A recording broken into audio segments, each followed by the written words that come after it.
الحمد لله رب العالمين والعاقبة للمتقين ولا عدوان إلا على الظالمين والصلاة والسلام على نبينا محمد وعلى آله وأصحابه أجمعين. اللهم انفعنا بما علمتنا وعلمنا ما ينفعنا وزدنا علما. اللهم أرنا الحق حقا وارزقنا اتباعه وأرنا الباطل باطلا وارزقنا اجتنابه. Бүткүл аламдардын Роббиси Аллах субханала тааламга чексиз мактоолор, пайгамбар Мухаммад саллаллаху алейхи вассаламга Аллах тааламдын салават саламдар болсун.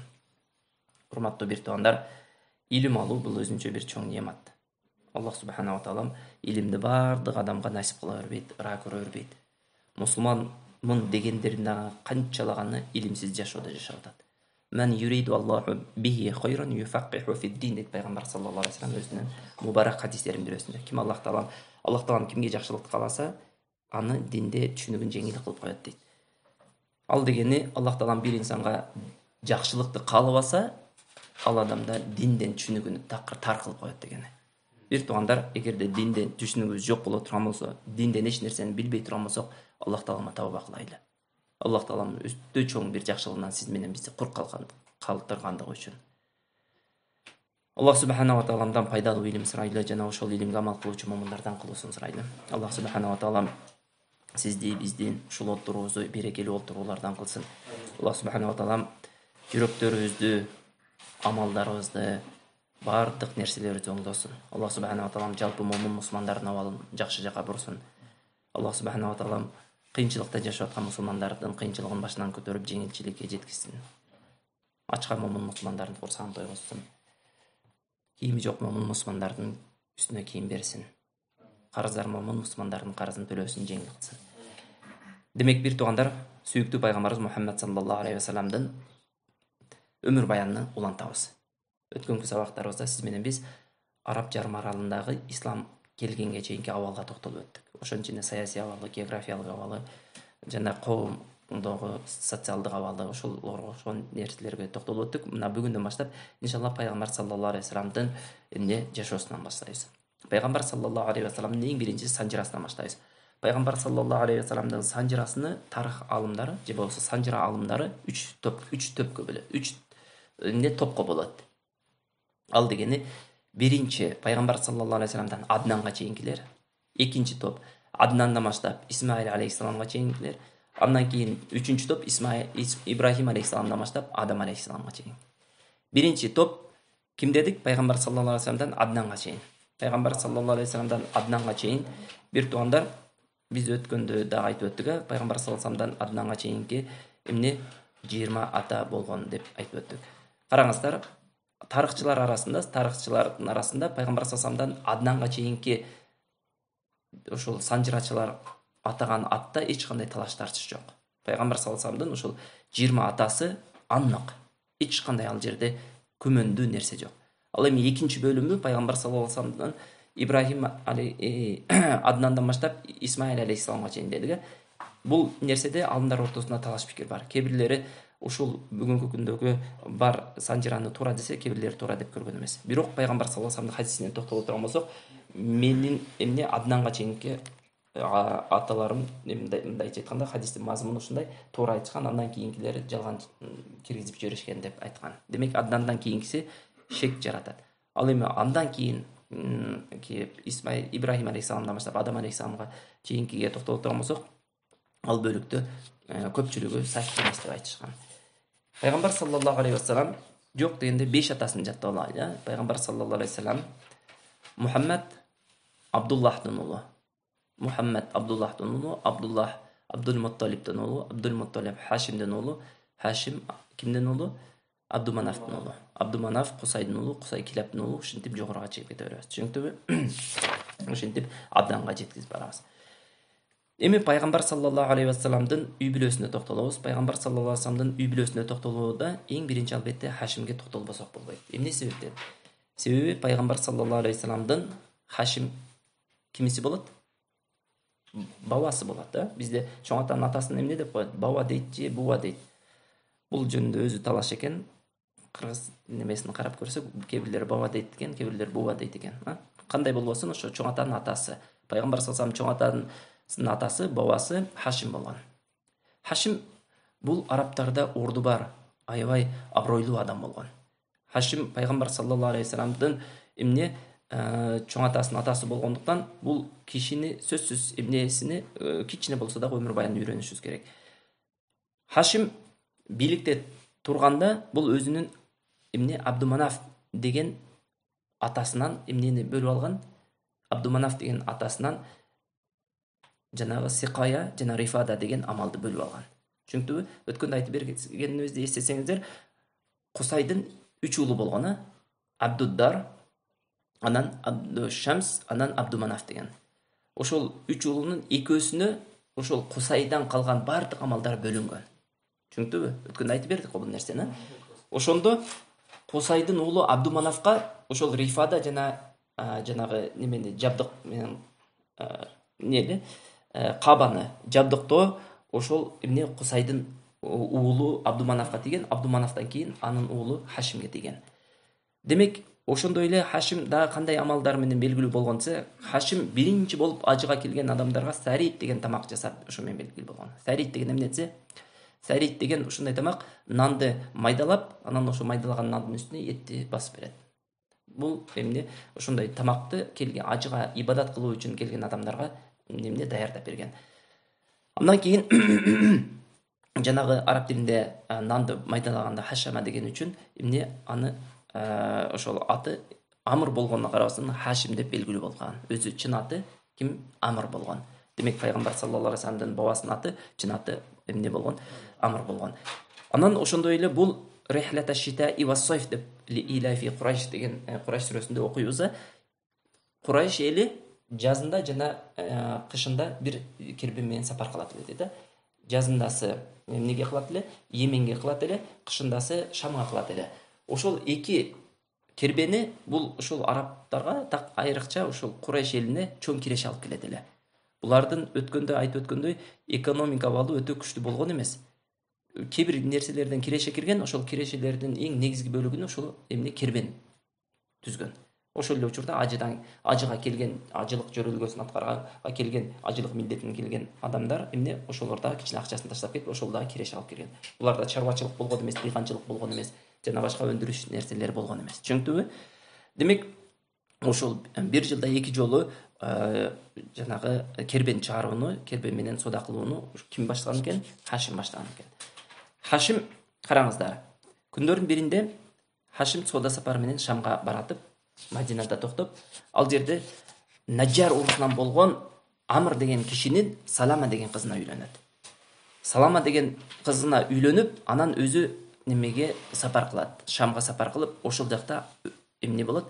Каза табат. Бирок ошол Салама ага бир бала төрөп берет. Ал баланын аты Шейба болот. Шейба деп аталып калгандыгы мындай кашкас болот. Бизде кашка деп коет го. Ошондой аттын кашкасындай кашкас болгон үчүн аны Шейба деп коет. Анан жанагы 497-жылы Салма ошол Шейбаны төрөйт. Ал эми атасы Шамга кеткен бойдон ошол жакта каза болуп, ошол жакта жок болот. Хашимдин башка да уулдары болгон. Башка аялынан. Бирок могул Шайбаны көпчүлүгү билбей калган. Андан кийин Шайба 5-6 жашка жеткенде Хашимдин бир тууганы болот, Мутталиб деген. Түшүнүктүбү? Мутталиб деген бир тууганы болот. Ошол Мутталиб Хашимдин уулу бар экен, Шайба деген уулу бар экен деп кабардар болот дагы Мединеге келет. Мединеге келип, ошол жерде эмне кылат?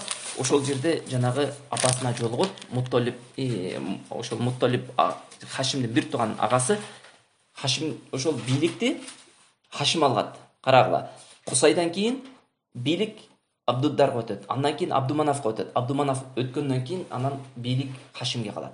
Неменин Курайш элинин бийлиги, тактап айтканда, ошо Мекке шаарынын бийлиги Хашимге өтөт. Эми Хашим өткөндөн кийин Хашимдин баласына эмес, балким Хашимдин бир тууган болгон Мутталибке өтөт. Мутталиб дагы өтө шарапаттуу ушундай берешен адам болот. Ал дагы аябай жакшы амалдары менен белгилүү болот. Албетте ширкини эсептегенде аларды эмне мактаганга өзү орун болбой калат. Бирок эми башка мондай адамгерчилик жагынан караганда, адамгерчилик тараптан баа бергенде ошондой жакшы инсандар болот. Андан кийин жанагы Мутталиб өзүнүн акесинин баласын табат, анан барып жанагы жерде энесинен эмне сурайт? Уруксат сурап алып келет. Мутталиб жанагы Шайбаны алып келип, өзүнүн акесинин баласын атына учкаштырып Меккеге кирип келгенде, Меккедеги адамдар баары Мутталиптен кулу окшойт дейт дагы, Абдул Мутталип деп атап алат. Абдул Мутталип деген Мутталиптен кулу деген. Өзү аты Шайба болгон. Анан жанагы жерде Абдул Мутталип Мутталиптин кулу деп аталып, ошентип лакап анан атка айланып кетет. Демек кийин барып отуруп, адамдар аны Шайба деп тааныбай калат, аны Абдул Мутталип деп таанып калат. Ошентип эмне Абдул Мутталип Меккеде жашап чоңоят. Анан ошол жерде чоңоюп, жанагы аябай зирек бала болот, кичинесинен эле аябай акыл эстүү бала болуп чоңоюп, анан жанагы эмне өлөт, абасы өлөт, Мутталип өлөт. Мутталип өлгөндөн кийин бийликти ошол Абдул Мутталип алып калат. Бирок анын Науфал деген абасы чоң атасынын бир тууганы. Карасаңыздар, өткөндөгү таблица эгерде бар болсо карасаңыздар, могул жерде Кусайдын караңыздар, Абдуманаф деген уулу болгон, туурабы? Абдуманафтын 2 уулу болгон, Абдуманафтын 4 уулу болгон, Абдушамс, Науфал, Мутталип, Хашим деген. Көрүп атасыздарбы? Карта барбы? Абдушамс ошол Абдуманафтын балдары деп айтып атпаймынбы?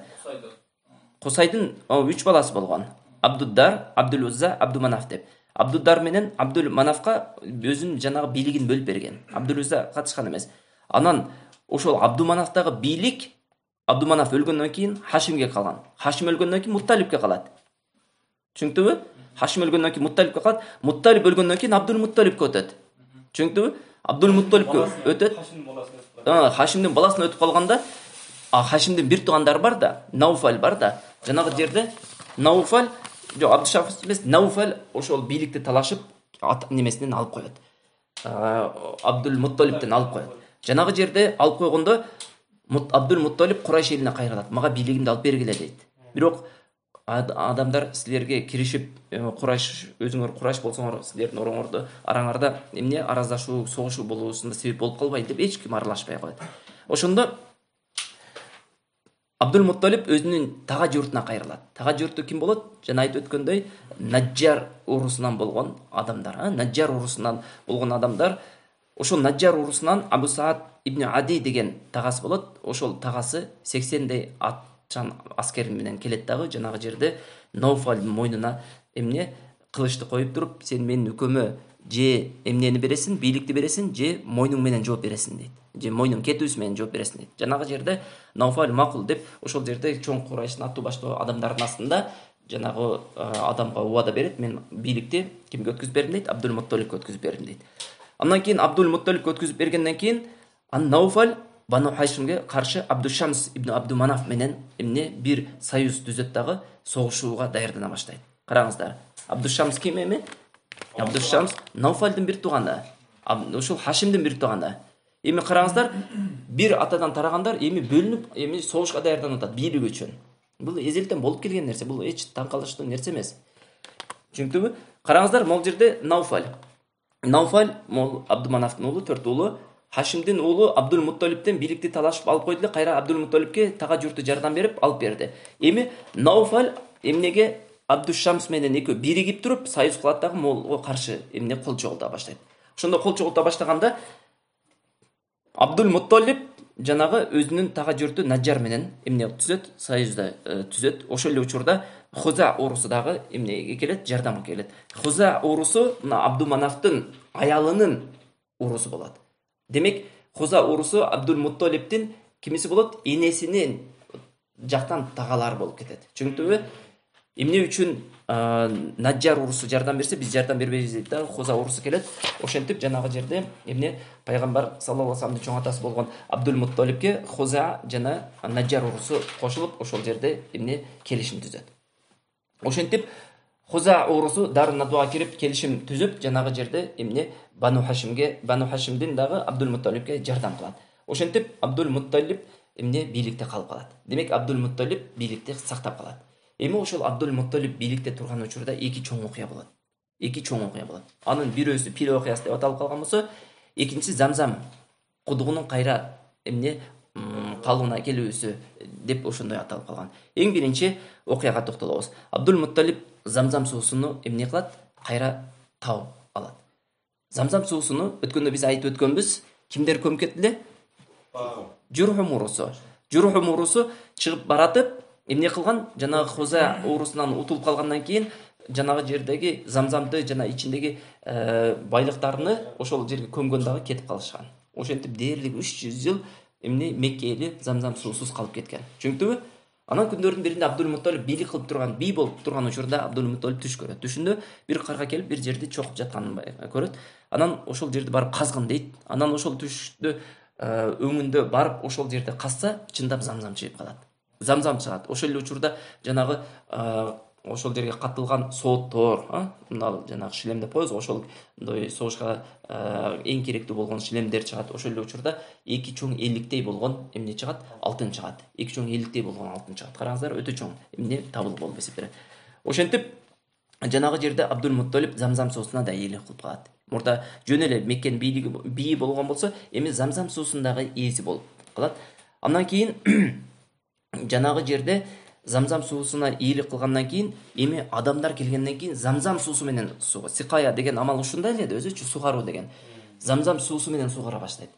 Бул өтө шарапаттуу амал болгондуктан бул амалды башка Курайш эли дагы ушул Абдул-Мутталипке шериктеш болууну аябай каалап, жанагы жерде бизге дагы ушул амалыңдан шериктеш кылдың, бизди дагы кошкун деп келет. Бирок Абдул-Мутталип унабай коет. Кантип эле мен өзүм тапкан нерсеге сиздерди шериктеш кылам деп. Жанагы жерде согушка айланып кетейин дейт. Жанагылардын талаш тартышуусу согушка чейин айланып кетейин дейт дагы. Анан жүр анда Бану Саад уурусуна барып, ошол жерде бир кахин бар дейт. Ошол эмне деп чечип берсе, ошонун чечимине баш ийебиз дейт. Анан жолдо баратса, жанагы жерде суусу түгөп калат. Курайш элинин жана бардык Абдул-Мутталиптин да суусу түгөп калат. Ошол заматта Аллах субханала таала асмандан жамгыр жаадырып, жанагы Абдул-Мутталиптин гана үстүнө жамгыр жаадырып, башкасынын үстүнө жамгыр жаадырганда, жанагы жерде Курайш эли билет, бул чыныгы Аллах тааланын тарабынан эмне берилген бир чоң немат экен Замзам суусу. Буга биз ээлик кыла албайт экенбиз дейт дагы, ошол жерден баш тартат.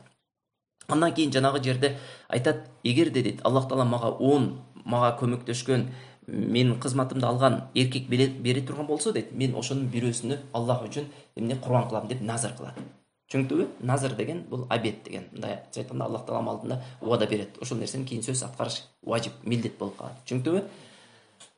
Анан экинчи окуя кандай болот? Экинчи окуя өткөндө биз айтып өткөндөй Абраха ибн Саббах деген эмне Йемендин падышасы, христиан динин тутунган падышасы араптардын Каабага барып зыярат кылып, ошол жерге барып ажылык милдетин өтөп жатканын көрө албайт дагы. Мен дагы ушундай бир чоң бир чиркөө курамын. Бүт араптар менин өлкөмө келип ибадат кыла баштайт дейт. Анан жанагы жерде Абраха ибн Саббах өтө чоң чиркөө курат. Бирок эмне ал чиркөөсү кургандан кийин максат орундалбай калат. Максат орундалбай, жанагы жерде Бану Кинанадан болгон бир араб келет дагы өзүнүн муктаждыгын өтөп туруп, чоң муктаждыгын өтөп, ичине эмне сыйпап чыгып кетет жанагы чиркөөсүнүн ичине. Жанагы жерде Абраха ибн Саббах аябай ачуусу келип, араптар эми караңыздар, Византия империясы анан Перс империясы араптарды тоготкон эмес. Себеби араптарда эч кандай бийлик болгон эмес. Араптар менен эсептешкен эмес.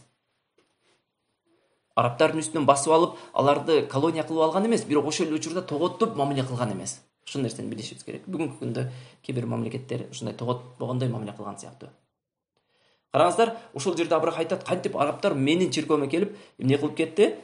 Ушундай кажетін өтөп кетти дейт да, мен араптарды жер менен жексен кылам. Араптар эле эмес, араптар сыйынган, ошол араптар барып ибадат кылган Каабасын жер менен жексен кылам дейт дагы. 60 000 аскерин алып, кээ бир риваятта 9 деп келет, кээ бир риваятта 13 деп келет, ошол 13 пилин алып сапарга чыгат.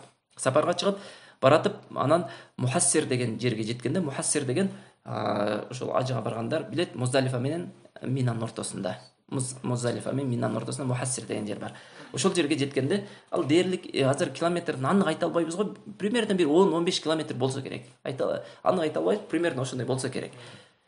Анан ошол жерге жеткенде жанагы төөлөрү чөгүп эч жылбай коет. Алдына айдаса эч жылбай коет. Ал эми оң жака же сол жака же болсо артка айдаса, жанагылар туруп басып кетет. Жанагы жерде эч жылдыра албай ошол жерде Меккени талкалоо максатында келген да, ошо талкалайын деп ошо пилдерди алып кирейин деген учурда ошондой кылат. Ал эми ошол Меккенин атырабында жашаган Курайш эмне болду десе, Меккенин атырабындагы жашаган Курайш баары эмнеге чыгып кеткен? Тоолорго качып чыгып кеткен. Себеби аларда анчалык 60 000 аскерге каршы тура турган кошун болгон эмес. Курал дагы болгон эмес, күч дагы болгон эмес. Түшүндүңбү? Демек алар тоого качып аман сенне туруп турайлы деп тоого чыгып кеткен. Анан жанагы жерде бир окуя болот. Кандай окуя? Ошол Абраха ибн Саббахтын аскерлери Абдул Мутталибтин ошо Меккенин сыртында оттоп жүргөн төөлөрүнү өздөштүрүп алат. Алып алат. Анан жанагы жерге 100гө жакын төөлөрүн алып алганда Абдул Мутталиб жанагы өзүнүн жакындарын алып эмнеге келет? Сүйлөшүүгө келет. Биздин тил менен айтканда делегация жетелеп, ошол Абраха менен сүйлөшүүгө келет. Абдул Мутталиб ушундай сүрдүү адам болгон дейт. Ушундай төсү дейт, могу келбети аябай сулуу инсан болгон дейт. Аябай сүрдүү, ошол учурда аябай сулуу инсан болгон дейт. Аны көргөн адам дейт, падышалардагы заматта эмне орун берген ал инсанга дейт. Бунун далили ошо Абраханын алдына киргенде Абраха өзү тактада отурган. Тактада отурган. Анан жанагы кирген учурда заматта жанагы Абраха Абдул Мутталибтин жүзүн көрүп, ушундай сүрдүү жүзүн көрүп, жерге түшүп, жанагы менен тең сүйлөшүү үчүн эмне жерге бирдей отуруп жанагы жерде сүйлөшүү баштаган. Анан жанагы жерде сүйлөшүү баштаганда Абраха ойлойт, аны ушул Меккени сактап калуу үчүн келди деп. Бирок эмне Абдул Мутталиб Меккени сакташ үчүн, Мекке үчүн сүйлөшүү үчүн келген эмес эле. Абдул Мутталиб өзүнүн төөлөрүнү алыш үчүн келген эле. Жанагы жерде ошол төөсүн сураганда Абраха аябай ачуусу келет. Эй дейт, мен Меккени талкалаш үчүн келсем, Мекке азыр мына талкалануу астында турат. Сен болсоң мага арзыбаган төөңдү сурайсың да. Десе ошондо жакшы бир сөз айткан экен. Мен болгон төөнүн ээсимин дейт. Мен төөнүн талап кылам дейт. Ал эми кабанын өзүнүн ээси бар, ал өзү коргоо алат деп айткан экен. Караңыздар, акыйкатта субханалла өтө жакшы сөз айткан.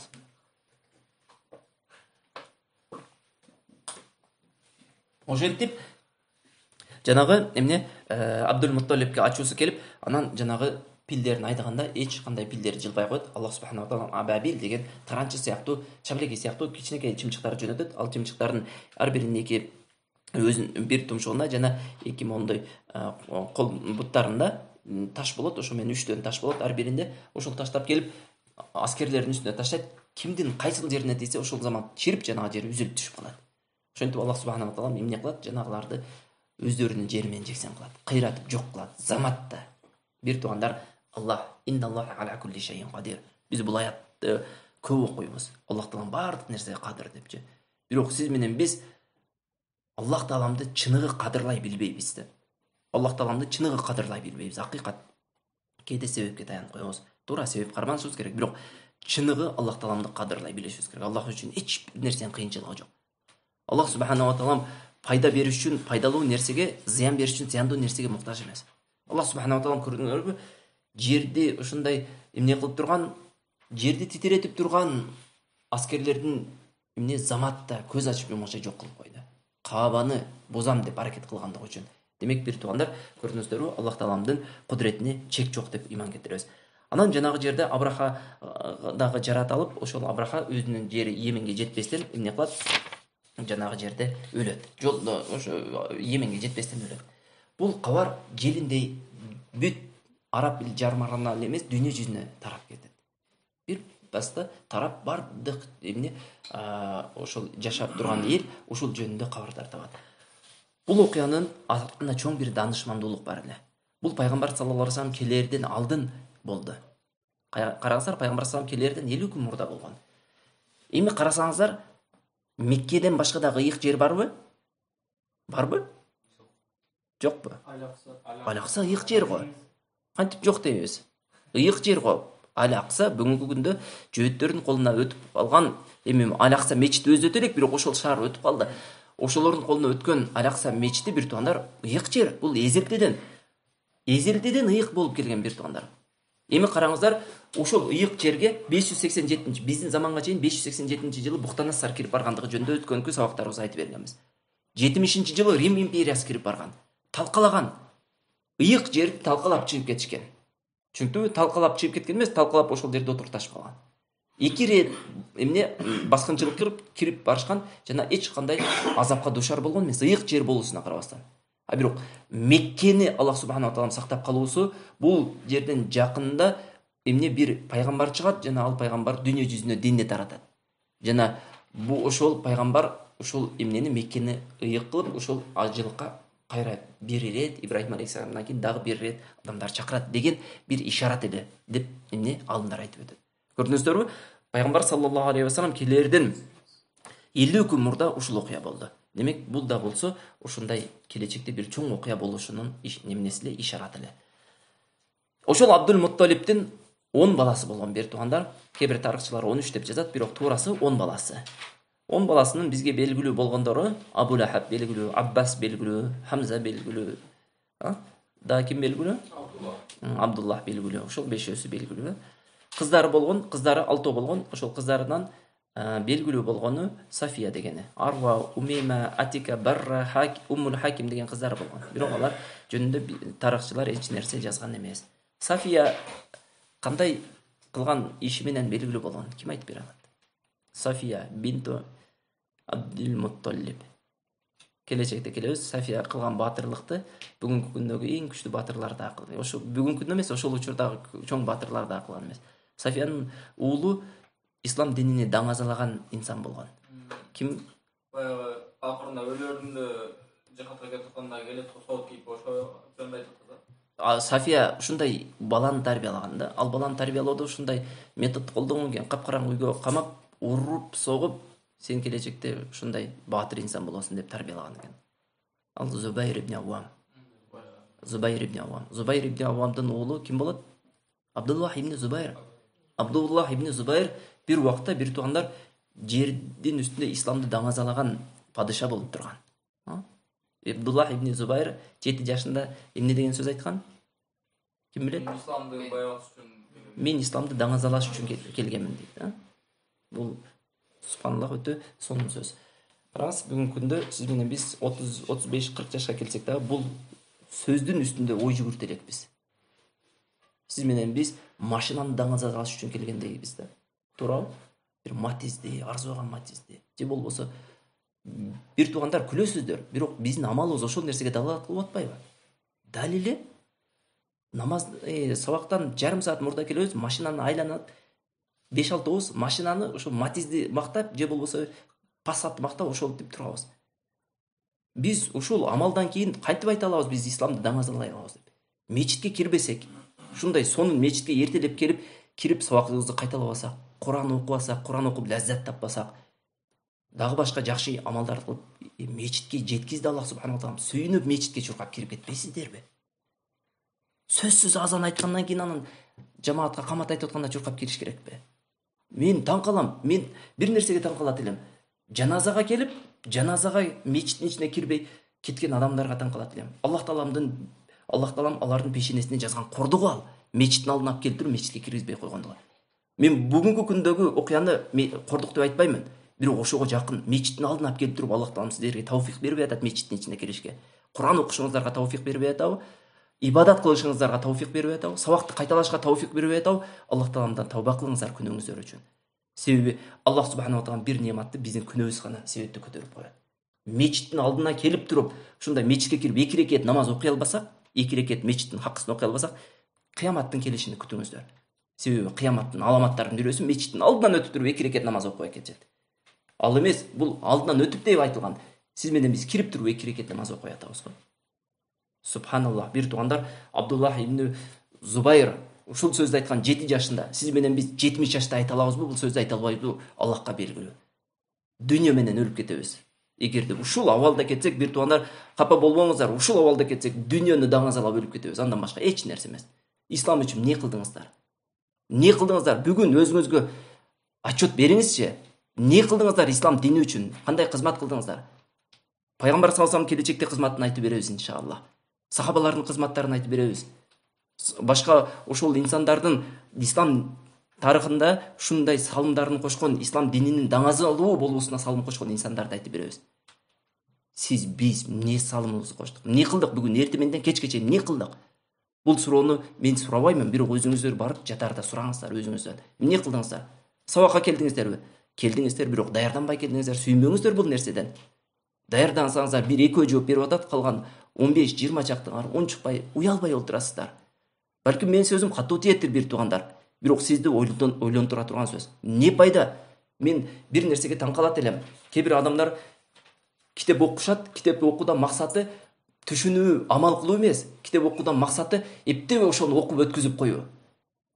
сиз менен биздин абалыбыз, мына азыркы олтурган абалыбыз ошондон айырмасы жокко окшоп баратат. Жөн эле келип олтуруп коюу, туура, жакшы амал, келип бир адарды көрүштүк, келип кичине болсо дагы пайда алыштык. Бирок сиз менен биз андан көбүрөөккө жеткенге мүмкүнчүлүгүбүз барбы? Андан көбүрөөккө жеткенге мүмкүнчүлүгүбүз барбы? Ручка алып келиңиздер десек, жөн эле 5-6 сабактан бери келип жүрөбүз, туурабы? Бир ручка алганга эмне кудуретиңиздер жетпейби? Дептер алганга кудуретиңиздер жетпейби? Алып берелиби? Алып бериңиздер десеңиздер, мен алып берем иншалла. Эмне бир китеп алганы, китеп алып туруп могул жерде алдыңыздарда коюп окуганы кудуретиңиздер жетпей атабы? Бир туугандар, эгерде жок десеңиздер, спонсорлор бар, алдырып беребиз иншалла. Бир китеп үчүн, мисалы айтайлы, макул бул китеп кичине кымбатыраак болуп калды. Бирок негизинен бир китеп 500 сом, 600 сом. Субханаллах, наныңыздардан аябаңыздар, жеп аткан чайыңыздардан аябаңыздар, бирок китептен аябаңыздар. Наныңыздар ичиңиздерге кирет, артыңыздардан сасып чыгып кетет. Китебиңиздер бир туугандар өзүңүз окуйсуз, үй бүлөңүз окуйт, балаңыз окуйт. Бул акыйкат бир туугандар. Үйүңүздө канча китебиңиз бар? Көпчүлүгүбүздүн китебибиз жок, бир туугандар. Бул ачынарлуу нерсе эмеспи? Сиз менен биз китебибиз жок, кантип сабаттуу мусулман болобуз? Кантип илимдүү мусулман болобуз? Китеп окубай туруп кантип динге кызмат кылабыз? Туура кандайдыр бир деңгээлде кызмат кылышыбыз мүмкүн, бирок аалымдардай, чоң илимдүү ислам динине салым кошкондой адамдардай кызмат кылайлы деп улуу максаттарды коюп жашабайлыбы? Абдуллах ибн Мутталиб жөнүндө кыскача айтабыз бир туугандар. Абдуллах ибн Мутталиб бул Абдуллах ибн Мутталиб, Мутталибдин Абдул Мутталибдин эң сүйүктүү баласы болгон. Жана 10 баласы бар деп айттык го. Ошол 10 баласынын ичинен эң сүйүктүүсү болгон, эң жакшынакай болгон. Эң кенжеси дагы болгон деп айтылат. Караңыздар, ошол Абдуллах ибн Абдул Мутталибдин уулу Абдуллах пайгамбар саллаллаху атасы болот. Ал жөнүндө ылдыйраакта айтабыз. Күндөрдүн биринде Абдул Мутталиб жанагы 10 баласы уже эрезге жетип, күч кубаттуу болуп, атасына жардам берип калганда, жанагы назырын эстейт. 10 балам болсо бирөөсүнү курбанчылык кылам деп. Анан жанагы жерде 10 баласынын эмнесине, ошол 10 баласынын бирөөсүнө төлгө салдырганда Абдуллах деп чыгат. Жакшы көрөт Абдуллахты, бирок ошого карабастан Абдуллах деп чыккандыгы үчүн Абдуллахты алып барып, бирок анын ордуна 100 төнү союп, ошо менен Абдуллахты сактап калат. Пайгамбар саллаллаху алейхи вассалам мен 2 курбандык болгон атанын баласымын деп айткан. Бекерден айткан эмес. Башка бир риваятта ушундай деп келет. Жанагы Абдуллахты соёрду, ушундай жанагы кабан астына алып чыгып соём деп назар берген да. Ошол жерде алып чыгып кетип атканда Бану Максум тага журту болот. Абдуллахтын ошолор келет дагы, сен кантип биздин жээнибизди алып чыгасың дейт. Башка араб уруулар келип, эгер Абдул Мутталиб, эгер сен кыла турган болсоң, бул кийинки арабтарга эмне болуп калат дейт? Үлгү болуп калат. Кийинки арабтар 10 бала болсо бирөөсүн сое турган болуп калат. Бул жакшы адат эмес. Койгун бул ишиңден десе, эмне кылайын дейт? Ошол жерде бир Шамда бир чоң ушундай төлгөөчү бар дейт. Ошого барсаң, ошол чечип берет дейт. Ал төлгөөчүгө барганда айтат, төлгөөчү айтат, 2 жебени алгындагы дейт, жебенин салгычын унутуп турам атыны. Ошолго бирөөсүнө Абдуллах деп жазган, жебе салгычка, анан бир жебеге Абдуллах, бир жебеге 10 төө деп жазган дейт. Анан сен ошол тартып көргүн дейт. Абдуллах чыкмайынча жебени кайра алмаштырып тургун дейт. Колуну салып тартса 10 төө чыгат. Салат, дагы тартат, дагы 10 төө. Ошентип кошулуп отуруп 100 төө болот. 100 төө болгондон кийин анан Абдуллах деп чыгат. Анан Абдуллахты 100 төөгө алмаштырып алат. Ошол 100 төнү союп, ошол жерге Меккенин айланасына таштап коет. Ошол жерде жандыктар жана адамдар жеп, ошо менен пайдаланат. Демек, ошол күндөн баштап арабтарда бир адамдын куну 100 төө менен белгиленип калган. 100 төө менен. Кийин ислам дини келгенден кийин дагы ушул нерсени калтырган. Бир адамдын куну 100 төө. Бүгүнкү күнгө чейин, кыяматка чейин бир адамдын куну 100 төө болот. Эгерде касаста келебиз иншалла келечекте, атайлап өлтүргөн болсо касас кылынат. Бирок валилери жок, бизге кунун төлөп берсин десе, анда ошол 100 төө төлөп берет. Кокустан өлтүргөн болсо, анда касас кылынбайт. Кокустан өлтүрүп, бир мусулманды өлтүрүп койгон болсо, анда эмне? Анда ошол кунун алат, 100 төөнү алат. Түшүндүңбү? Ал 100 төө мухаллада, мухаффафа деп бөлүнөт. Аны келечекте иншалла фикh илиминен өтөбүз. Демек, андан кийин жанагы Абдуллах чоңоюп, ушундай балагатка жетип калганда, атасы Абдул Мутталиб Абдуллах уулуна Вахбдын кызы Аминаны эмне алып берет. Амина дагы атактуу, мындайча айтканда, шарапаттуу үй бүлөнүн кызы болот. Ал да Курайш урусунан калышпаган, ушундай насабы, ата теги белгилүү болгон уруулардан болот. Ошентип жанагы баш кошуп, куруп, 2 жаш жакшынакай үйлөнүп, жашап турган учурда Амин энебиздин моюнда бүтөт дагы. Анан жанагы жерде Абдуллах сапарга чыгат. Сапарга чыгып Мединеге жеткенде ал жерде каза болуп калат. Мединеге жеткенде каза болуп калып, ошентип пайгамбар саллаллаху алейхи вассалам төрөлөрдөн 2 ай мурда пайгамбар саллаллаху алейхи вассалам өзүнүн атасынан эмне кылган, айрылып калган. Башка бир риваяттарда пайгамбар саллаллаху алейхи вассалам төрөлгөндөн кийин 2 айдан кийин деп келет. Туурасы Аллаху алам, ошол пайгамбар саллаллаху алейхи вассалам төрөлгөнгө чейин өлүп калган. Андан кийин пайгамбар саллаллаху алейхи вассаламдын энесинде ошол атасынан калган 5 түү, бир канча кой жана анча-мынча дагы ошого окшогон нерселер эмне кылат, мурас болуп калат. Ошол эле учурда Айман деген күң дагы мурас болуп калат. Андан кийин пайгамбар саллаллаху алейхи вассаламдын жарык дүйнөгө келүүсү. Пайгамбар саллаллаху алейхи вассаламдын жарык дүйнөгө келүүсү кандай болот? Пайгамбар саллаллаху алейхи вассаламдын бул дүйнөгө келерден алдын бир канча окуялар болуп өтөт. Ал окуялардан бирөөсү ошол Перс империясындагы падышаларды Хасрай деп коет. Хасрайдын ошол жанагы хан сарайындагы устундардын кулап түшүүсү, от барастардын сыйынып аткан отунун өчүп калуусу, Шам сарайларын жарык кылып ушундай эмне пайгамбар саллаллаху алейхи вассалам өзүнүн энеси түшүндө көрөт. Пайгамбар саллаллаху алейхи вассалам төрөлгөндө өзүнүн төрөлгөн жеринен нур чыгып бүт Шам өлкөсүн каптап калгандыгын көрөт. Ушундай окуялар болот. Демек Сава деген суу көл кургап калат. Ушундай сыяктуу окуялар болот. Буну алымдар ушундай деп түшүндүрөт. Ал дегени пайгамбар саллаллаху алейхи вассалам келди, силердин кыйрооңор жакын калды. Пайгамбар саллаллаху алейхи вассалам акыйкат динин алып келип, сиздердин ушул Аллахтан бөлөк нерсеге сыйынып атканыңарды жана башка падышачылыгыңардын баарын жок кылат деген ишарат эле дейт. Түшүнүктүбү? Анан пайгамбар саллаллаху алейхи вассалам Робиул Ауал айынан 9-ында дүйшөмбү күнү бул дүйнөгө келет. Кээ бир алымдар Робиул Ауал айынын 12-синде деп айткан. Бул биздин замандын 571 жылы 20 же 22 апрелге туура келет. Түшүнүктүбү? 571 чыганчы? 571 жылдын 20 же 22 апрелине туура келет. Бул нерседен бир кыскача пайдага өтүп кетебиз, бир туугандар. Пайгамбар саллаллаху алейхи вассаламдын төрөлүүсү талаш маселе. Кээ бир алымдар бир сөз айтса, башка бир алымдар башка бир сөз айткан. Алейкум ассалам ва рахматуллах. Бирок өлгөндүгү анык нерсе. Түшүнүктүбү? Пайгамбар саллаллаху алейхи вассаламдын өлгөнү 12 Робиул Ауал. Төрөлгөнү талаш маселе. Эми бүгүнкү күндө пайгамбар саллаллаху алейхи вассаламдын туулган күнүн тосуп аткан адамдар бир ойлонуп көрсүн. Биринчиден, ал өзү пайгамбар саллаллаху алейхи вассалам кылбаган, сахабалар кылбаган, андан кийинки 4 имам кылбаган амал, бидат амалы. Ошол эле учурда кандай кылып пайда болгон бул амал деген суроо дагы пайда болуш керек да. Каяктан келген пайгамбар саллаллаху алейхи вассаламдын туулган күнүн тосуу деген. Пайгамбар саллаллаху алейхи вассаламдын туулган күнүн тосуу бир туугандар бул ошол жөөт жана насараларга окшошуудан келип чыгат. Туулган күндү ошолор тосот. Мусулман адамдар туулган күн тоспойт. Андан дагы бир алым ушундай деп айтат. Жөөттөр пайгамбар саллаллаху алейхи вассалам өлгөн күндү эмне ушундай шарапатына той өткөзүшкөн дейт. 12 Робиул Ауал айына.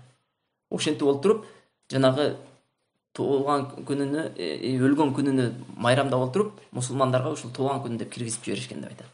Чындыкка жакын сөз. Себеби өлгөндүгү анык Робиул Ауалдын 12-си. Себеби бүгүнкү күндө Маулид деп тосуп аткан адамдар канчасында тосот? 12 Робиул Ауалда тосот.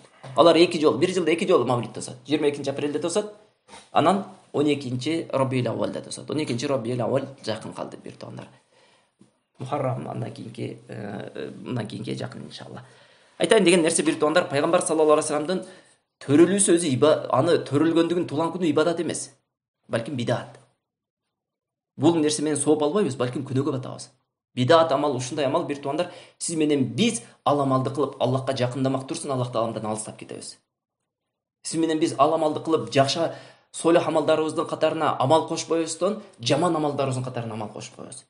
Жана бидат амалынын бир туугандар жамандыгы ушундан, бидат амалын кылган адам пайгамбар саллаллаху алейхи вассалам алып келген сүннөткө ынанбастан, пайгамбар саллаллаху алейхи вассалам аманатка кыянат кылды деген сөз менен айтпаса дагы амал менен ошол нерсени көрсөтүп турат.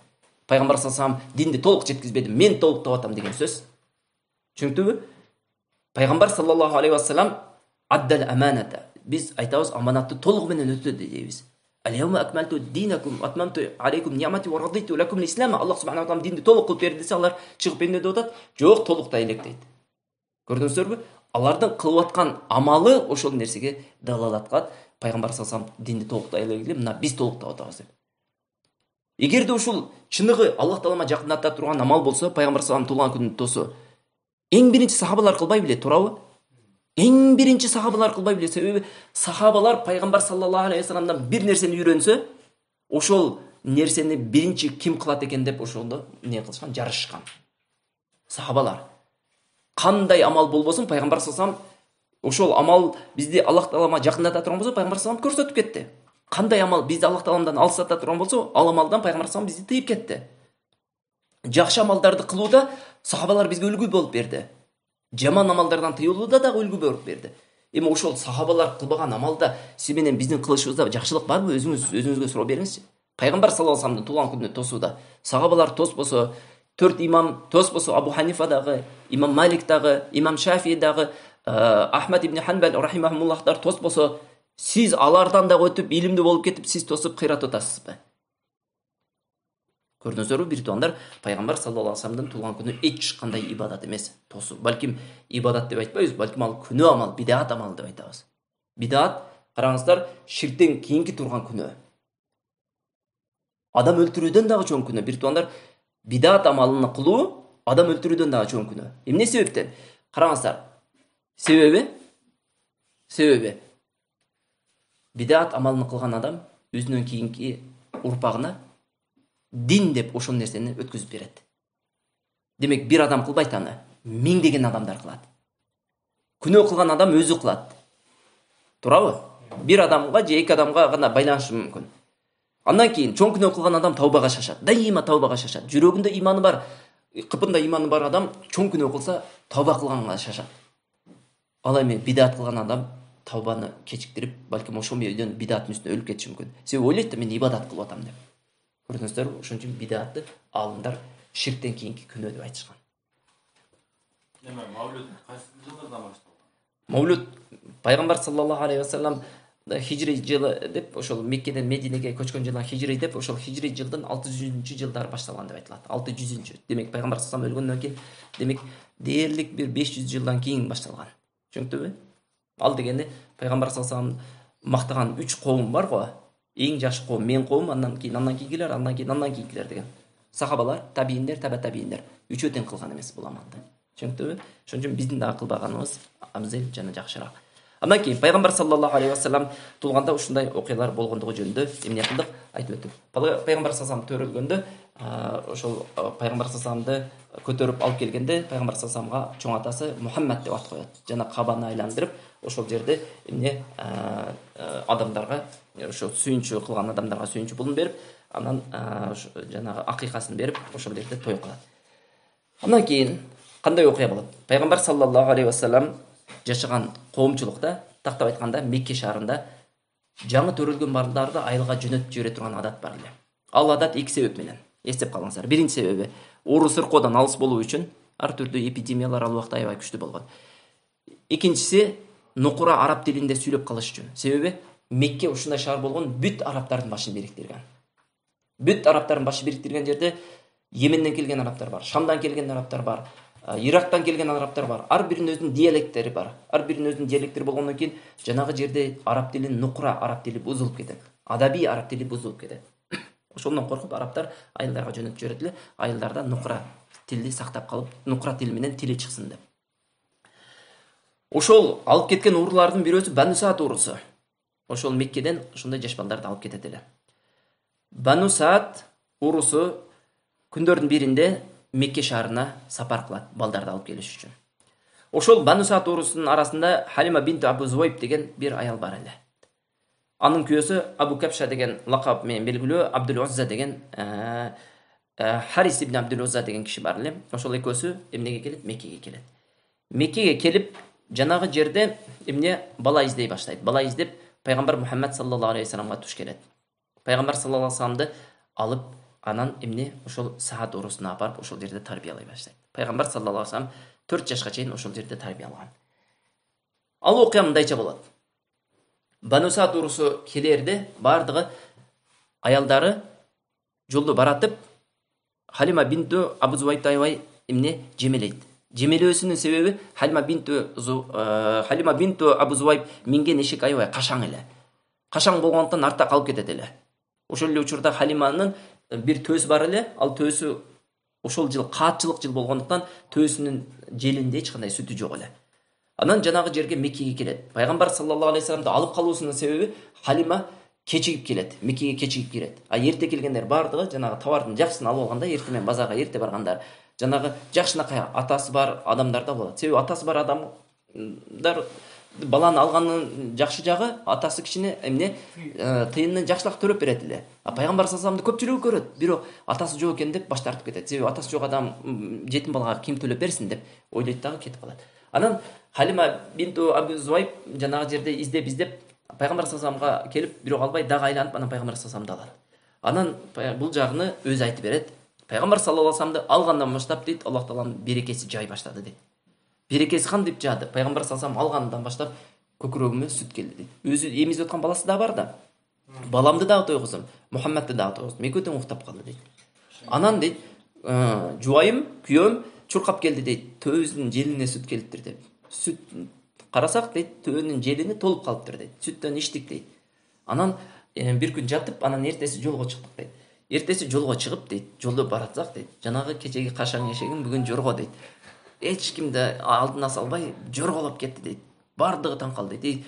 Сен кечеги эшегиңби? Кечеги кашаң болуп артта калып калган эшегиңби? Ооба, бул кечеги менин эшегим. Кантип сен алдыңа өтүп кетти? Билбейм. Ушундай Аллах таалам береке берип өтүп кетти деп, ошентип саат урусуна барып, пайгамбар саллаллаху алейхи вассаламды ошол жерде эмизип, ошол жерде чоңойтуп, 2 жашка жеткенде пайгамбар саллаллаху алейхи вассаламды эмчектен үзөт дагы, анан кийин өзүнүн энеси болгон Амина энебизге алып келип берет.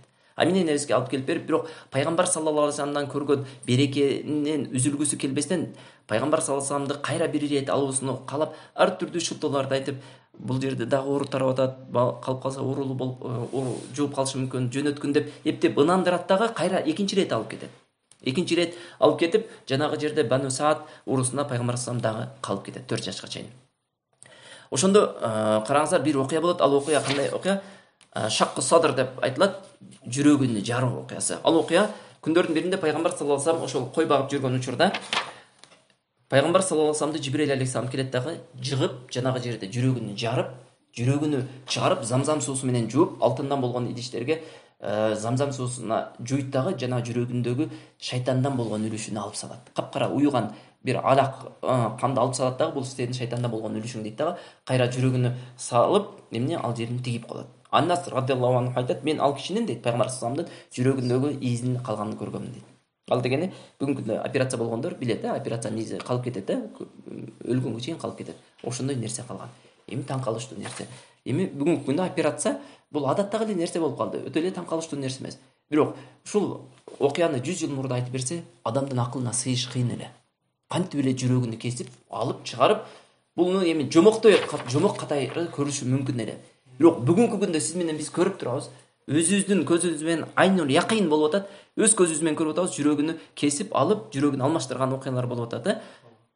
Демек караңыздар, пайгамбар саллаллаху алейхи вассалам чичүүсүндө Аллах субханаху ва тааламдын изни менен Жибрейил алейхиссалам пайгамбар саллаллаху алейхи жүрөгүнө операция кылган. Көрдүңүздөрбү? Андан кийин пайгамбар саллаллаху алейхи вассалам ошол окуядан кийин Халима энебиз аябай катуу коркуп кетет дагы, жок, кой, тынч, аман, эсен, жакшынакай болуп турган учурунда барып жеткизейин. Болбосо дагы бир балей болуп балейисине калып кетпейин дейт дагы, энесинин колуна алып келип берет. Энесинин колуна алып келип берип, ошентип 5 жашында 4 же 5 жашында келип энесинин колунда калат. Анан өзүнүн энеси жакшынакай тарбиялап, анан күндөрдүн биринде 6 жашка жеткенде Айман жанагы көңүнү Амина энебиз анан пайгамбар саллаллаху алейхи вассаламды алып өзүнүн тага журтуна Наджар урусуна барат. Наджар урусу Медине шаарында жашаган. Эми ал убакта Ясрип деп аталган. Ошо Ясрип деген жерде жашаган. Анан ошол жерде бир топ убакыт калып, бир айча калып, анан кайра артка сапар кылат, өзүнүн жерине, ата журтуна сапар кылат. Пайгамбар саллаллаху алейхи вассалам жолдо келе айтып, Абуа деген жерге жеткенде пайгамбар саллаллаху алейхи вассаламдын энеси каза болуп калат. Ооруп, заматта эле, дароо эле каза болуп калат. Демек пайгамбар саллаллаху алейхи вассалам 6 жашында тоголок жетим болот. Караңыздар, 6 жашында Аллах субханаху ва таалам пайгамбар саллаллаху алейхи вассаламды тоголок жетим кылдырат. Эч кимиси калбайт. Бирок пайгамбар саллаллаху алейхи вассалам чоң атасы кылат. Чоң атасы пайгамбар саллаллаху алейхи вассаламды тоголок жетим калганына аябай бооруп, жанагы аябай жакшы мамиле кылат. Жана жакшы мамиле кылуусун ошол өзүнүн балдарынан талап кылат. Ошентип пайгамбар саллаллаху алейхи вассалам өзүнүн чоң атасына аябай жакшынакай ойноп чоңоят. жада калса ушундай деп айтылат. Ошол Абдул-Мутталиб бий болгон да Меккенин. Кабанын алдында бир орун бар эле. Кээде ошол Кабанын көлөкөсүнө жөлөнүп уктайт эле Абдул-Мутталиб. Ал жерге эч ким, неберелери эч кимиси чыкпайт эле. Чыкса алып коюшат эле. Бирок пайгамбар саллаллаху алейхи вассалам барып ошол жерге ойногондо Абдул-Мутталиб тим койгула. Бул келечекте улуу инсан болот деп айтып коет эле. Ошентип ошол сүйүктүү чоң атасы дагы бул дүйнөдөн кайтат 8 жашка жеткенде. Демек 8 жашка жеткенде пайгамбар саллаллаху алейхи вассалам такыр эч кимиси калбай калат. Апасы дагы, иниси дагы, атасы дагы жок, чоң атасы дагы жок. Анан баягы ошол Абдул-Мутталиб өлөрдүн алдын Абу Толибке осуят кылып, эмне ошол немени Мухаммадты Абу Толибке таштап кетет. Себеби Абу Толибке таштаган себеби Абу Лахаб каттуу кол болот. Дагы башкалары кебирлери колунда жок болот. Абу Толиб деле өтө колунда бар инсан болбойт, бирок жүрөгү жумшак болгондуктан Абу Толибке таштап кетет. Абу Толиб багып эми мындан бияка Абу Толибдин карамагына өтөт. Ошентип пайгамбар саллаллаху алейхи вассалам абасынын эмне колунда жүрүп бир канча окуялар болот. Ошол окуялардын бирөөсү пайгамбар саллаллаху алейхи вассалам Шамга Абу Толиб менен 12 жашында сапар кылат. Сапар кылып жанагы жерде Шамга баратып Бусра деген шаарга жеткенде, пайгамбар саллаллаху алейхи вассаламды ошол келеткан кербенини Бахира деген адам тосуп чыгат. Тосуп чыгып чуркап чыгат дагы жанагы жерде жанагы элдерден сурайт. Бул ким дейт? Кимдин баласы дейт? Кимдин баласы дегенде айтат, бул менин балам дейт. Абу Толиб айтат. Жок, бунун атасы болушу мүмкүн эмес дейт. Анан кантип билдиң деп ушинтип сураштырып олтуруп, анан айтат, бул себеби пайгамбар болот келечекте. Бунун пайгамбар болушуна далил бул ошол дөңдөн түшүп келетканда кандай таш болбосун, кандай дарак болбосун буга ийилип сажда кылып атты. Бул сажда бир гана пайгамбарларга гана кылынат дейт. Жана пайгамбарлык артында мөөрү бар экен дейт. Эки далдын ортосунда пайгамбарлык мөөрү болгон, жумурткадай. Ошол мөөрү бар экен дейт. Демек дейт, Абу Толибке насаат кылат, сен дейт, азыр эгерде бул жигитти Шамга алып бара турган болсоң, Шамда ушул китептерди, илгерки китептерди окуган жөөттөр жана насранийлер буга зыян жеткизип коюшу мүмкүн дейт.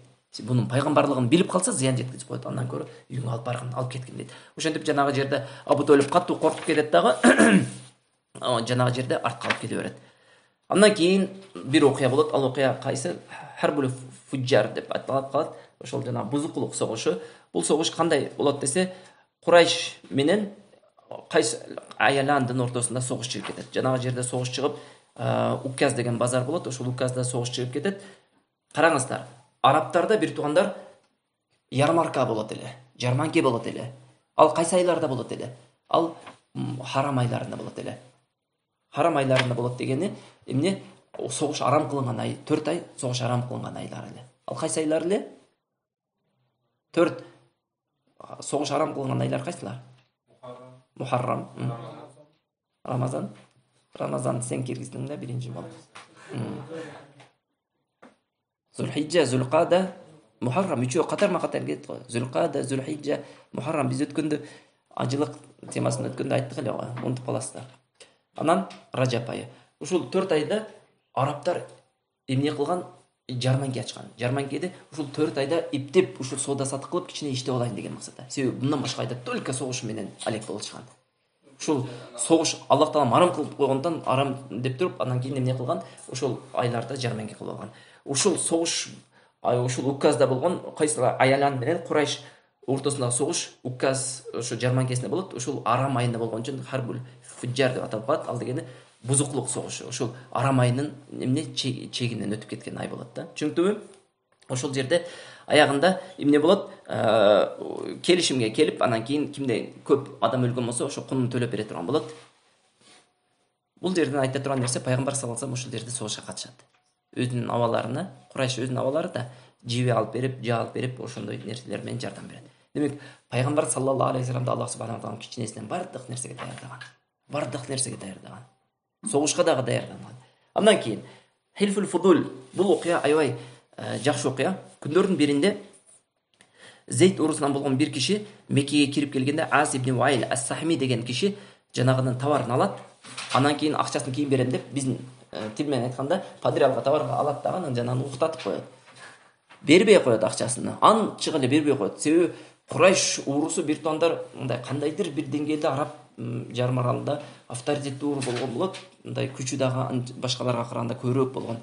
Алар канча мынчасын тиши өтө өргөн эмес. Жанагы жерде эмне ошол бербей койгондон кийин кимге арыз алышын билбей алга барат, булга барат, баардыгы баш тартып коет. Анан жанагы жерде бир бийиктикке чыгат дагы, Абу Кубейс деген бийиктик болот, тоо ошол жерге баардыгы чыгып, бүгүнкү күндөгү средства массовой информация тарала турган жер болгон да, ошол жерге чыгып баардыгы өзүнүн арманын айтып же болбосо жаңылыктарды тараткан. Ошол жерге чыгат дагы, анан эмне кылат? Ошол арыз муунун айтып, ырсап менен айтып бергенде жанагы жерде эмне? Ошол Бану Хашим, Бану Мутталиб, Асад ибн Абдул Узза, Зухра ибн Килаб жана Тайм ибн Мурра деген уурлар биригет дагы. Анан эмне кылат? Жанагы жерде аке суранча өзүңүз неме кылып атасыз, биздин дагы пикирибизди чачыратып атасыз. Сүйлөсөңүздөр, эшикке чыгып сүйлөсөңүздөр. Жанагы жерде бир келишим калат. Ал келишим кандай келишим? Өтө сонун келишим. Жанагы жерде ушундай дейт: Мекке шаарына кирип, ким мазлум боло турган болсо, зулум чеге турган болсо, ким болушуна карабай биз ага жардам беребиз дейт. Ким болушуна карабай. Ак болобу, кара болобу, биздин уурдан болобу же башка уурдан болобу, биз жардам беребиз дейт. Пайгамбар саллаллаху алейхи ушул келишимде, ушул эмне, бул Абдуллах ибн Жудаан ат-Тайминин үйүндө болот. Ошол келишимде пайгамбар саллаллаху алейхи катышкан. Жана исламга келгенден кийин пайгамбар саллаллаху алейхи эмне дейт? Мен Абдуллах ибн Жудаандын үйүндө ушундай бир антташууга күбө болгом дейт.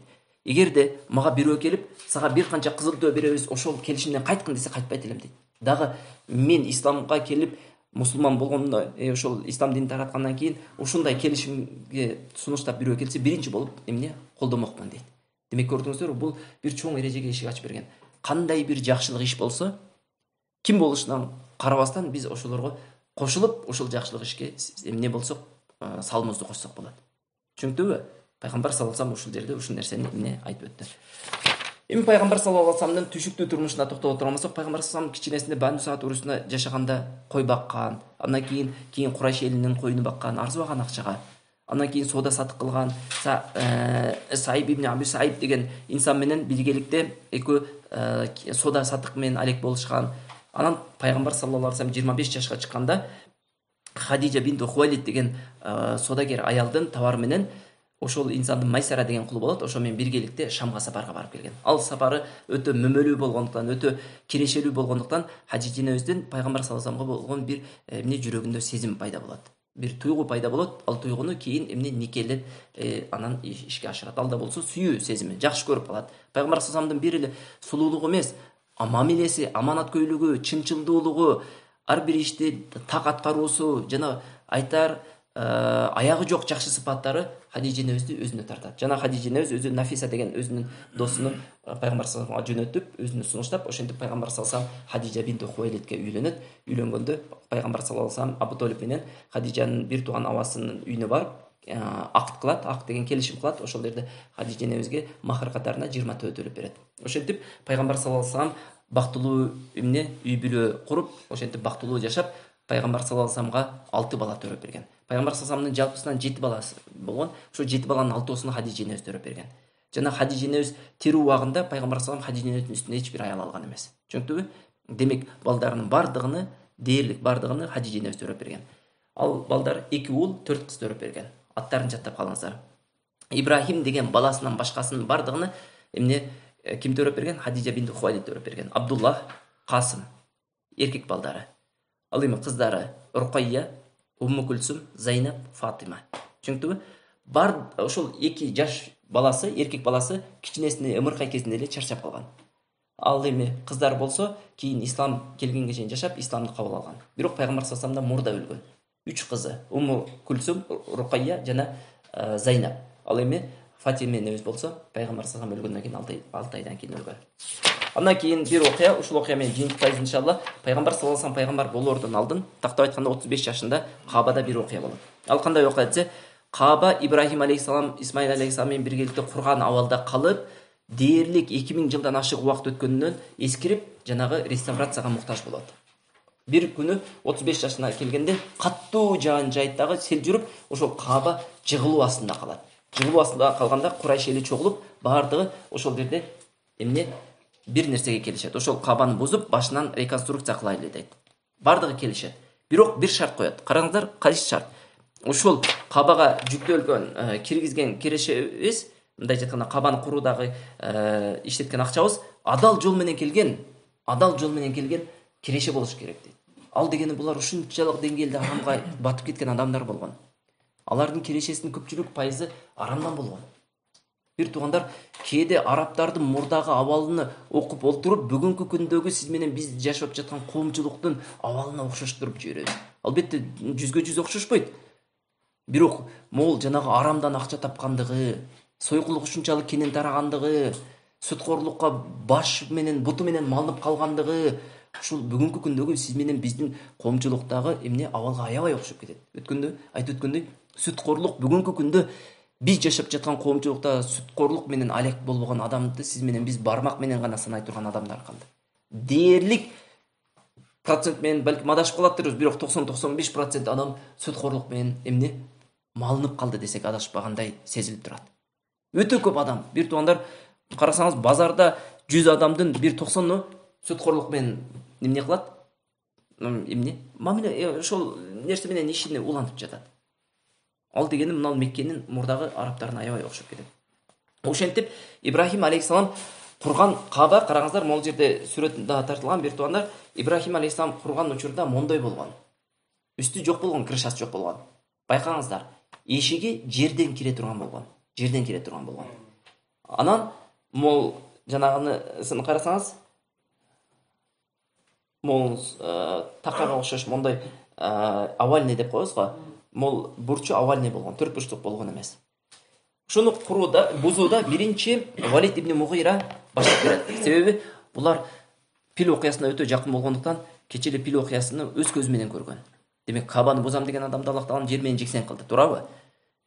Жанагы жерде ким бузуп баштайт? Эч ким эмне чечкиндүүлүк менен чыгып ошол ташты ала албай койт. Ошондо Валид ибн Мугайра деген чыгып туруп, мен алам деп, о Аллахым, биз жакшы ниет менен гана бузуп атабыз деп бузуп отуруп, анан бузат, анан жанагы жер менен тең болгондон кийин кайра куруп баштайт. Ошентип куруп, төрт бурчтук кылып куруп, анан өзгөчөлүктөрү мурда Ибрахим алейхиссалам курган учурда 9 зира болгон дейт. 9 зира деген 9 кулач деген.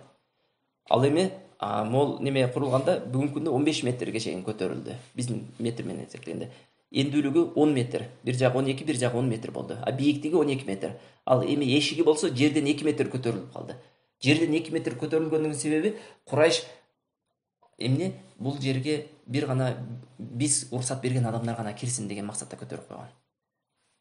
Пайгамбар саллаллаху алейхи вассалам Меккени фатх кылганда, караңыздар, ушул нерсени жакшылап эстеп калыңыздар.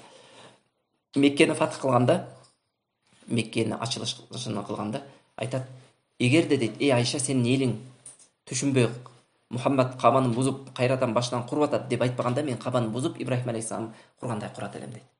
Бирок пайгамбар саллаллаху алейхи вассалам ошондой кылууга мүмкүнчүлүгү бар эле, бирок ошол нерседен тоскоолдук кылгандыгы элдин түшүнүгүн эске алгандыгы. Демек, элдин түшүнүгүн, бир маселени айтып берүүдө, адамдарга динди жеткизүүдө элдин түшүнүгүн алуу, бул дин көрсөткөн эле амал. Дин көрсөткөн эле амал, бир туугандар. Ошол нерсени эске алышыбыз керек. Пайгамбар саллаллаху алейхи вассалам кылууга мүмкүнчүлүгү бар болуп туруп, бирок эмне кылды? Жанагы жерде кылбады. Ал дегени Пайгамбар саллаллаху алейхи вассалам эмне элдин түшүнүгүн эске алды дегени. Азыр азандан кийин кыска кылбайбыз, ошо менен бүтүрөбүз. Демек, ошентип Пайгамбар саллаллаху алейхи вассаламдын кавму, ошол Курайш эли ошол Кабаны курат дагы жанагы жаннаттан түшкөн хажар асватты коюуга келгенде талашат. Себеби ал амал шарапаттуу амал. Мен кылам деп. Ошол жерде Валид жок. Абу Майя ибн Мугайра аль-Махзуми деген киши бир жакшы сунуш айтат. Келгиле дейт, азыр Кабага ким биринчи кирип келсе, ошол адамды эмне чечип берүүсүн суранайлы. Ошол кандай чечип берсе, ошонун чечимине баш ийет дейт. Макул деп күтүп отурганда Пайгамбар саллаллаху алейхи вассалам кокусунан кирип калат. Аллах Таала тагдыр кылып Пайгамбар саллаллаху алейхи вассалам кирип калат. Ошондо аябай сүйүнүп кетишет Меккене. Эмнеге сүйүнөт? Аманаткөй инсан кирип келди деп. Акыйкатта аманаткөй болгон. Анан жанагы жерде Пайгамбар саллаллаху алейхи вассалам эмне дейт? Макул дейт, бир чүпүрөктү алыңыздар дейт. Бардык урлар бир башынан кармасын дейт. Анан эмне ортосуна алып келиңиздер, анан мен алып келип коеюн дейт да. Анан Пайгамбар саллаллаху алейхи вассалам ошол шарапаттуу амалга өзү илешип, ошол жаннаттан түшкөн хажар асватты алып өз колу менен коёт. Ошентип жанагы жерде эмне Каба курулуп бүтөт, бир туугандар. Анан Пайгамбар саллаллаху алейхи вассаламдын пайгамбарга чейин болгон окуясы, бул Пайгамбар саллаллаху алейхи вассалам, караңыздар, ислам, мындайча айтканда, ислам динин алып келүүдө мурда өзү эң сонун адамзатта бар жакшы кулк мүнөздүн ээси болгон. Караңыздар, Пайгамбар саллаллаху алейхи вассаламга ушундай сонун касиет, ушундай сонун кулк мүнөздөр, ушундай сонун адеп ахлактар берилген. Бул адеп ахлагы пайгамбар саллаллаху алейхи ислам келгенден кийин ан сайын козоду. Ислам келгенден кийин, динге чакырып келгенден кийин ан сайын козоду ошол адеп акылактарына. Караңыздар, пайгамбар саллаллаху алейхи аманат көй деген атка ээ болгон, чынчыл деген атка ээ болгон себеби эч качан жалган сүйлөгөн эмес. Пайгамбар саллаллаху алейхи эч качан жаман ишке аралашкан эмес. Сойкулук, айтып атпайбызбы, арабтардын дээрлик бардыгы ушул баткакка батып калган. Бирок пайгамбар саллаллаху алейхи вассаламды Аллах таала аман кылдырган. Жада калса пайгамбар саллаллаху алейхи кичинекей күнөөлөрдөн дагы Аллах таала ары кылып турган. Ал болсо пайгамбар саллаллаху алейхи өмүрүндө 2 жолу бир ишке ушундай эңсеп кеттим кулууну, бирок Аллах таала мени сактап калды деп айтып берет. Ал да болсо жаш убагында тойго барууну эңсеп, жолдо баратып кичине эс ала алайын деп анан жатып уктап калат да, турса ошо күндүн нуру чыгып калган болот. Ошентип тойго бара албай калат. Жаштар ал убакта дагы неме кылган да, оюн зоок кылып, тойлорду күлгөн, ойногон. Ошол сыяктуу эмне пайгамбар саллаллаху алейхи ошолор сыяктуу ойногосу келип барып, бирок Аллах таала сактап калган. Ошол эле болбосо пайгамбар саллаллаху алейхи эч качан күнөө ишке аралашкан эмес. Ширк амалыны жана Аллахтан бөлөк нерсеге союлган эттерди такыр жеген эмес. Ширк амалдан алыс болгон. Пайгамбар саллаллаху алейхи ошого окшогон бүт жаман ыплас иштерден алыс болгон. Ошентип пайгамбар саллаллаху алейхи вассалам 40 жашка жетип келет. 40 жаштан кийинкисини Аллах таала насип кылса, кийинки сабакта улап кетебиз. Аллаху алам. Aqulu qawli hadha astaghfirullah li wa lakum.